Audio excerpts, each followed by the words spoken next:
Murah kalau asli nggak apa-apa, mahal kalau palsu sama aja. Buka baut pembuangan oli, nggak keluar oli. Begitu dibuka bak olinya, Udah jadi gel. udah jadi gel, nyatu dia, lengket. Udah ngincer murah, dapetnya palsu. Palsu. Lebih apes lagi, udah bayar mahal, dapetnya palsu.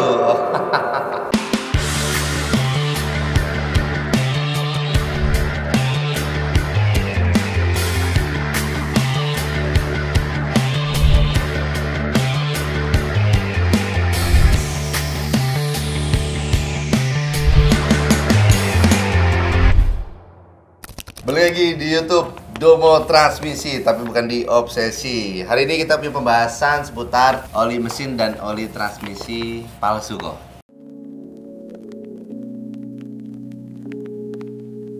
Biasalah ya, konten yang paling sering viral itu kan di luaran itu konten oli matic palsu, oli mesin palsu. Nah, terus dampak-dampaknya juga udah langsung kelihatan lah ya. Oli mesin pas dapet yang palsu itu langsung gel, entah itu warnanya hitam kental atau gimana gitu kan. Kalau oli transmisi palsu kan langsung biasanya maticnya jebol. Nah, kok Freddy, sekarang gue mau nanya dulu kok yang pertama kok. Sebenarnya tuh mobil itu mending dikasih oli murah atau dikasih oli mahal kok? Pertanyaannya nih yang paling basic. Oli kan banyak tuh di luaran. Banyak. Ada yang murah, ada yang mahal, ada yang sedang. Nah, sebenarnya mobil itu mending dikasih oli murah atau oli mahal? Murah kalau asli nggak apa-apa, mahal kalau palsu sama aja.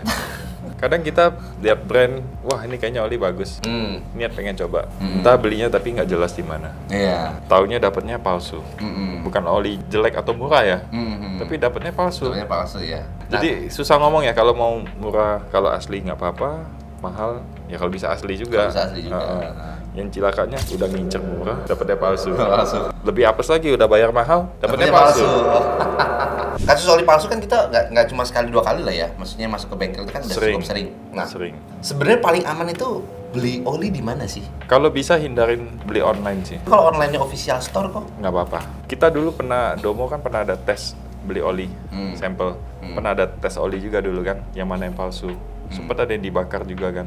Oh, yang titik didihnya itu ya. Dulu sempat ada kita tes, jadi beli di online beberapa merek, beli yang di SPBU-nya langsung misalnya, jaminan asli kan itu biasanya ya. Kalau di tes ya memang ada beberapa yang palsu, beli di online, makanya mesti hati-hati. Kalau beli di official store sih harusnya asli sih. Harusnya asli ya. Nah, sekarang nih kok, kita udah mulai masuk oli mesin kok. Kalau misalkan kita dapat yang palsu, nah itu efeknya apa aja kalau di mesin? Yang pasti masa pakainya tuh pendek, karena oli palsu itu kan sebenarnya oli yang bekas tapi didaur ulang, dikasih pewarna, disaring lagi. Jadi itu sebenarnya kualitasnya udah jelek, masa pakainya tuh pendek sebenarnya. Terus kalau kita pakai itu untuk frekuensi yang lama nih, sampai 5.000 baru ganti. Ya caster jeleknya gampang melumpur kan. Kualitasnya tuh udah jelek, jadi dia udah ada reaksi kimia kan. Makanya itu yang buat dia jadi ngegel, melumpur itu. Awalnya lumpur dulu, nggak ketahuan, lama-lama dia ngegel. Didiamin makin lama, ya udah makin ngegel. Dulu kayaknya pernah lihat deh di Instagram, ada di luar negeri sana. Buka baut pembuangan oli, nggak keluar oli. Begitu dibuka bak olinya, Udah jadi gel. udah jadi gel, nyatu dia, lengket, bener-bener kayak jelly.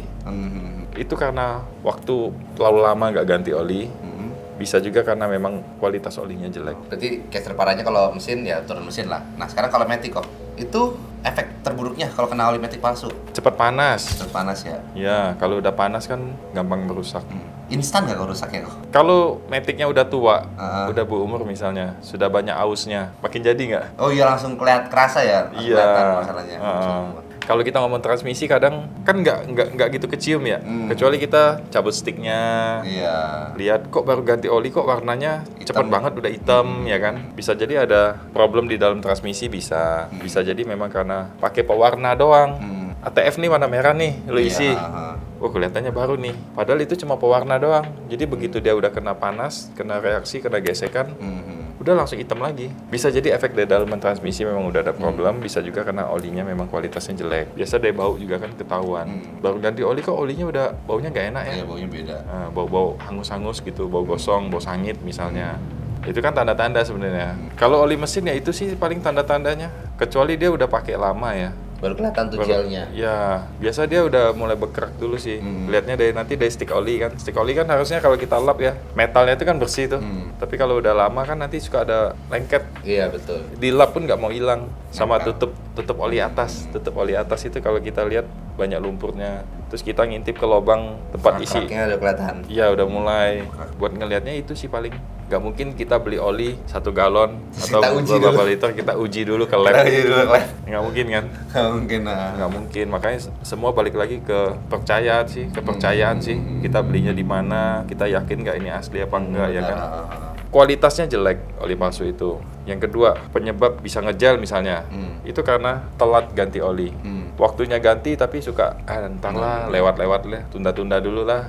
Nantilah ini bergerak nih. Apalagi kalau kita pakainya oli palsu, terus ditunda-tunda lagi. Ini yang paling penting sih. Selanjutnya tuh misalnya ada yang sistemnya ganti oli itu nggak ganti semua. Ada yang kayak gitu. Jadi misalnya nih kapasitasnya 4 liter, udah buang aja cuma 2 liter. Oh, terus tutup lagi langsung. Isinya 2. Ada yang kayak gitu. Terus yang selanjutnya yang yang keempat, terkontaminasi. Misalnya ya kita ngomong misalnya. Ini bukan ngomongin soal lelang atau apa ya. Tapi agak nyerempet ke situ. Misalnya mobil mau ditarik leasing atau mau dilelang atau mau dijual. Kadang yang pemilik mobil jahat loh. Di bagian mesinnya dikasih apa? Balas dendam ceritanya nih. Jadi terkontaminasi. Gue jadi ngajarin ini. Misalnya dikasih air dikit, ya kan? Biar nanti udah yang beli bodo amat biar rusak gitu. Atau dikasih pasir, gawat kan? Kan bisa dia masukin. Nah itu terkontaminasi. Nah yang terakhir penggunaan oli yang nggak sesuai. Harusnya dia pakai 0W20 misalnya. Terus mau murah lah pakai 20W50 misalnya. Nah itu biasa penggunaan yang nggak sesuai. Selain kerja mesin jadi berat, memang speknya nggak sesuai. Udah paling itu sih. Paling itu aja ya. Terakhir kok.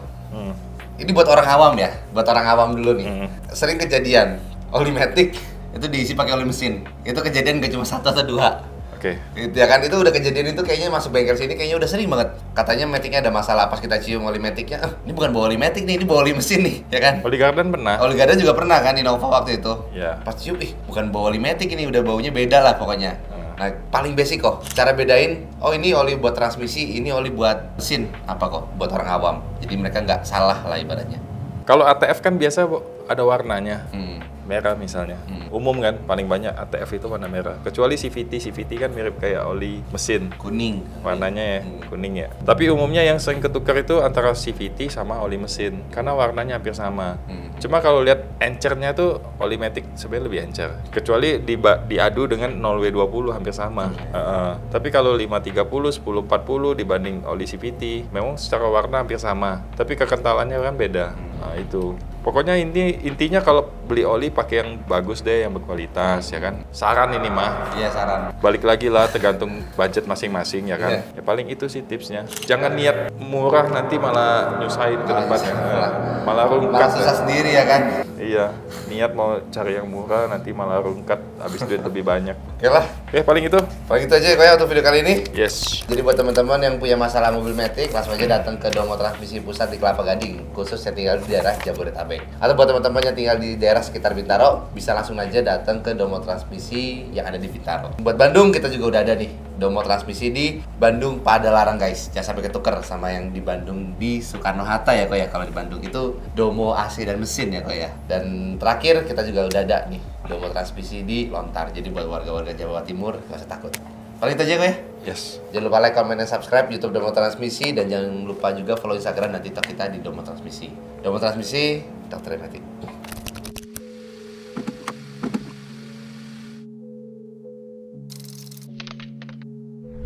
Domo Transmisi, dokternya Matic.